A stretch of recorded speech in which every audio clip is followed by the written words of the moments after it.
Hi friends, இன்றைக்கி நம்ம கத்திரிக்காய் உருளைக்கிழங்கு சாம்பார் தாங்க செய்ய போகிறோம். இப்போ நம்ம ஃபஸ்ட்டு குக்கரில் பருப்பு சேர்த்துக்கலாம். தேவையான அளவு தண்ணி ஊற்றிக்கலாம்.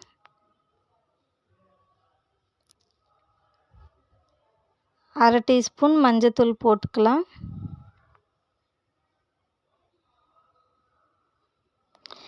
இப்போ நம்ம ஸ்டவ் பற்ற வச்சுட்டு குக்கர் 3 to 4 விசில் விட்டு எடுத்துக்கலாம்.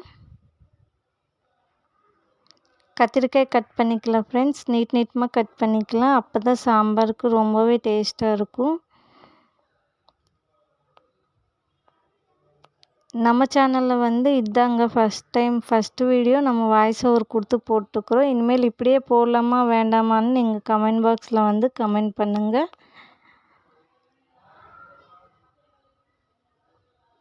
என் வாய்ஸ் கொஞ்சம் கேவலமாக தான் இருக்கும், அட்ஜஸ்ட் பண்ணிக்கோங்க. இப்போ வெங்காயம் கட் பண்ணிக்கலாம். வெங்காயத்தோல் உரித்து நீட்டமாக கட் பண்ணிக்கிறேன். சின்ன வெங்காயம் முழுசாகவே போட்டுக்கலாம். சின்ன வெங்காயம் முழுசாக போட்டால் ரொம்ப டேஸ்ட்டாக இருக்கும் சாம்பாருக்கு.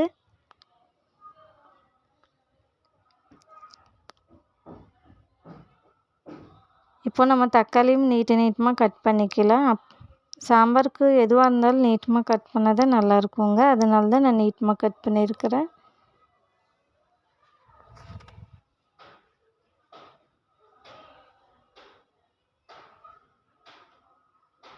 தக்காளி கட் பண்ணியாச்சு ஃப்ரெண்ட்ஸ். வெங்காயம், பச்சை மிளகா, கருவேப்பிலை,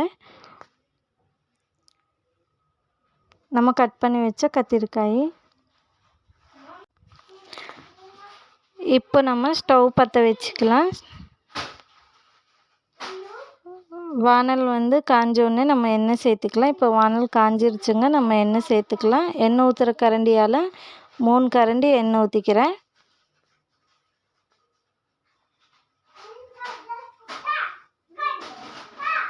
இப்போ நம்ம எண்ணெய் காஞ்சிருச்சுங்க, கடுகு சீரகம் சேர்த்துக்கலாம். பச்சை மிளகா, காஞ்ச மிளகா சேர்த்துக்கலாம். இப்போ நம்ம வெங்காயம் சேர்த்துக்கலாம். சின்ன வெங்காயம், பெரிய வெங்காயம், கருவேப்பிலை சேர்த்துக்கலாம். நல்லா வதக்கி விட்டுட்டு இப்போ இஞ்சி பூண்டு சேர்த்துக்கலாங்க. இஞ்சி பூண்டு நல்லா பச்சை வாசனை போகிற அளவுக்கு நல்லா வதக்கி விட்டுட்டு இப்போ நம்ம கத்திரிக்காய் உருளைக்கிழங்கு சேர்த்துக்கலாம். இப்போ ஒரு டைம் நம்ம கலக்கி விடலாம். தக்காளி சேர்த்துக்கலாம். ஒரு டைம் நல்லா கலக்கி விடுங்க.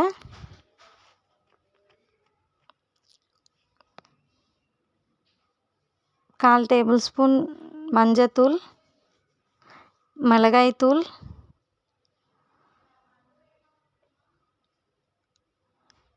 மல்லித்தூள்,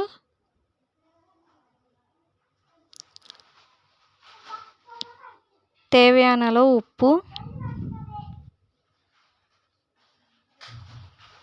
இப்போ நம்ம இதெல்லாம் சேர்த்து ஒரு டைம் நல்லா கலக்கி விடலாம். இப்போ மூடி வச்சுக்கலாம். ஒரு 10 to 15 நிமிஷம் வரைக்கும் வேகட்டும். இப்போ நம்ம புளி கரைச்சி ஊற்றிக்கலாம். இப்போ காய் நல்லா கொதிச்சிருச்சுங்க. இப்போ நம்ம புளி சேர்த்துக்கலாம். ஒரு கொதி வந்தோடனே நம்ம பருப்பு சேர்த்துக்கலாம். இப்போ ஒரு கொதி வந்துருச்சுங்க, நம்ம பருப்பு சேர்த்துடலாம். இது கூடவே கொஞ்சம் தண்ணி சேர்த்துக்கலாம்.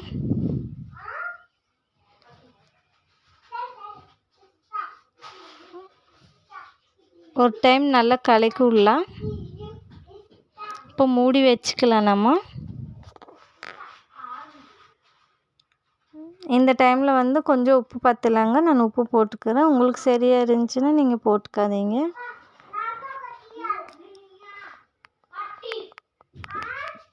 சாம்பார் காயெல்லாம் நல்லா வெந்துருச்சுங்க. நம்ம சாம்பார் ரெடி ஆயிடுச்சு. இந்த ஸ்டேஜில் உங்கள்கிட்ட சாம்பார் பொடி இருந்தால் சேர்த்துக்குங்க. எங்ககிட்ட இல்லை. கொத்தமல்லி தழை போட்டு இறக்கிடலாம். அவ்வளோதான் ஃப்ரெண்ட்ஸ், மணக்க சாம்பார் ரெடி. இப்போ தான் நீங்கள் நம்ம வீடியோ ஃபஸ்ட் டைம் பார்க்குறீங்கன்னா மறக்காமல் சேனல் சப்ஸ்கிரைப் பண்ணிக்கோங்க. இந்த வீடியோ பிடிச்சிருந்தால் லைக் பண்ணுங்கள், ஷேர் பண்ணுங்கள், கமெண்ட் பண்ணுங்கள். இனிமேல் வாய்ஸ் ஓவர் கொடுத்து வீடியோ போடலாமா வேண்டாமான்ட்டு கமெண்ட் பாக்ஸில் கமெண்ட் பண்ணுங்கள். பாய். இன்னொரு வீடியோவில் சந்திக்கலாம்.